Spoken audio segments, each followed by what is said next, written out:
Hello my bunnies, it's Ticky's Trinkets here, and today I have for y'all another polymer clay tutorial. And just like in previous times, I have to be a little disappointing, and I'm sorry. I was going to do the Doritos, well, I might as well go ahead and tell you, the Doritos Lion today, same thing. But I wasn't able to finish it. She is still in progress. Back here you can kind of see the balls right there and the line right there. If you're following me on Instagram, you can see sneak peek photos of the tutorials coming up. That will be next Friday since I didn't get it up today. But for this tutorial, as you saw from the thumbnail, I'm doing a ring tutorial, and this is, I shouldn't talk while my hand's in front of me, and this is a bunny ring that's inspired by my business card logo, which, hold on a second, if y'all have never seen my business card, short girl problems, everything's out of reach constantly. If you've never seen my business card, this is, let me just focus on that, this is my business card design, and this is the ring. The ring that I made was inspired by this design, which I'll go into detail as to why my logo is a bunny and why I like bunnies so much in a get to know me video one day.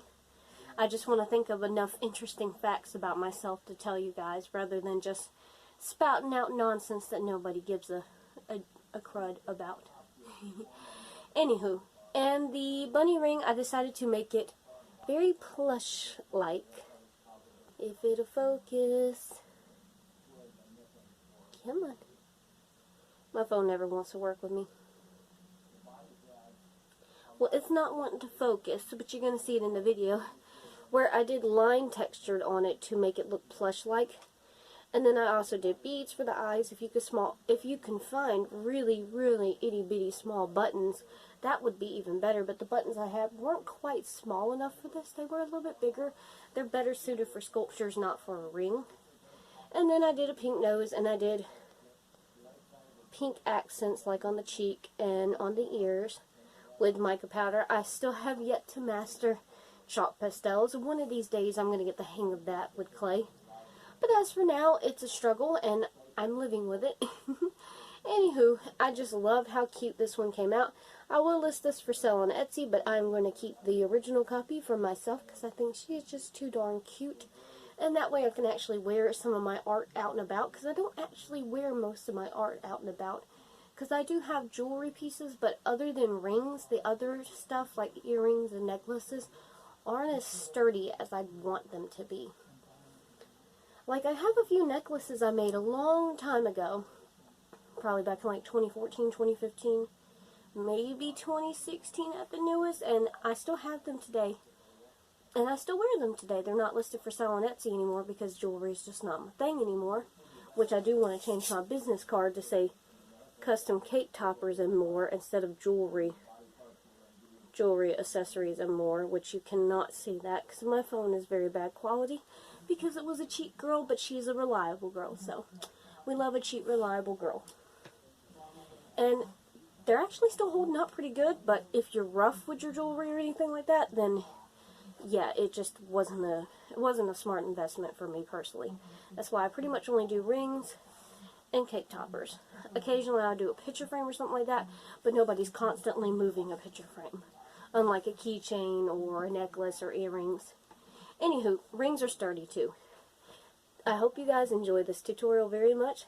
Thank you so much for watching, and please be patient with me. I just have stuff going on sometimes, and I will have the Doritos Lion tutorial next Friday. And if you want to see sneak peek photos, don't forget to follow me over on Instagram. The links are in my About section on YouTube as well. Thank you guys so much for watching. I've talked way too long. Don't forget to like, comment, and subscribe. And I will see you guys in the video. Bye-bye, my bunnies. For this tutorial, you're going to need white, and I also forgot to put it here, but I also used Sculpey 3 Ballerina Pink color as well, which you'll see later. First, I pre-rolled the balls that I would need, which is just 3. This is a very simple tutorial. The big ball I rolled into an egg-like shape. And then the more narrow end, I set it on my desk and pressed my finger towards the more narrow side so that it would cave in and make a concave shape. After this, I got out 2 acrylic beads for the eyes. These are 4mm size acrylic beads that I get from Hobby Lobby. Or you could just use glass ones so you could bake them. I use acrylic because they're cheaper. And I just use that wax tool you saw that they use with diamond paintings to just pick up the beads more easily. And I haven't been showing it in a lot of my videos, but I've been doing that a lot lately. Next, I moved on to these 2 balls right here at the top, and I rolled them into very long, thin teardrop shapes, almost an inch in length. And then I rolled them out pretty flat with my X-Acto blade as my rolling pin. After that, I cut the little bottom parts off about halfway, as you can see. And then the flat ends, the pointed pieces put back in your pack of clay. The flat ends just go ahead and stick to the head and blend it in with your tool. I don't know why this photo is so red. That bugs me. Next, I moved on to that ballerina pink that I forgot to put in the photo earlier. But all you need, I cannot talk. This is a short video and I still can't do it right. All you need is a teeny tiny ball less than 1mm in size. Just pinch it with your index and thumbs until you get a triangle shape. And then just boot that right on the face. After you do that, use your X-Acto blade to just boot lines across his face. And then up and down his face. Excuse me. Then I use rubbing alcohol to clean everything off. Once I cleaned everything off, it looked nice and pretty, as you can see. I also usually clean my desk when I'm doing this too. But you can do however you need to, but there was a lot of stains on my desk. Next, I moved on to the mica powder that I'm using, which is pink gumball color that I got in a set from Joann's Fabrics. And then I brushed on the ears and the cheeks to make it look a little more cute and rosy. Next, I just took the eyes out and I got it ready for baking. I bake mine at 350 degrees for 12 minutes in a gas oven, but if I use electric, I only do it for 9 minutes. But do it however suits you best. That's just what I do. After it baked and was cooled off, I used Loctite liquid glue to glue in the eyes.